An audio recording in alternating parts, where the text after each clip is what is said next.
And we have Todd Preston standing by with Davidson to talk about this week's stock market news. So first question now, tell us about the market. I hear it was mixed yesterday. It was, yeah. So the Dow was actually able to finish positively, but the S&P and the Nasdaq sold off.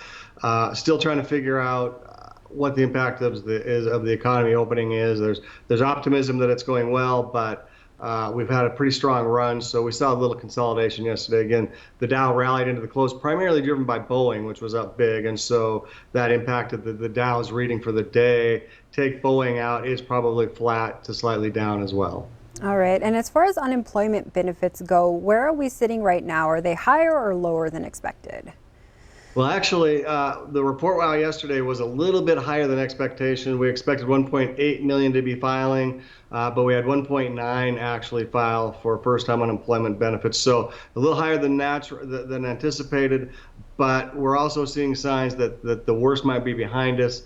One of the more important numbers is continuing claims, and that number actually dropped almost 4 million last week to just over 21 million continuing claims. So the number that's typically cited is the total, which is 40 million, which is accurate but a little bit misleading because a lot of those folks have come back into the workforce either through new jobs being offered, or actually the other impact is those that were eligible was expanded with this CARES package. So that also is a little bit misleading, but the total number is back lower, and so the 40 is big but misleading. Gotcha. And last but not least, it is Job Fridays. What can you tell us about that?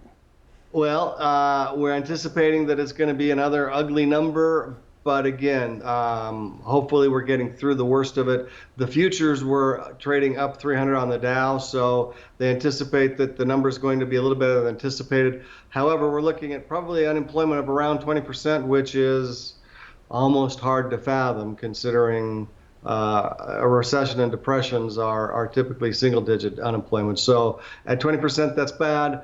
But again, optimism that as the economy continues to open up, we'll see recovery, and it will be, I guess the most recent one I heard was it'll be like a check mark recovery. Sharp down, gradual pull out, but a steady pull up. All right, good way to think of it. Thank you so much for being here with us today. We appreciate it. Absolutely. All right, you have a good rest of your day. Thanks, you too. We'll be back after the break.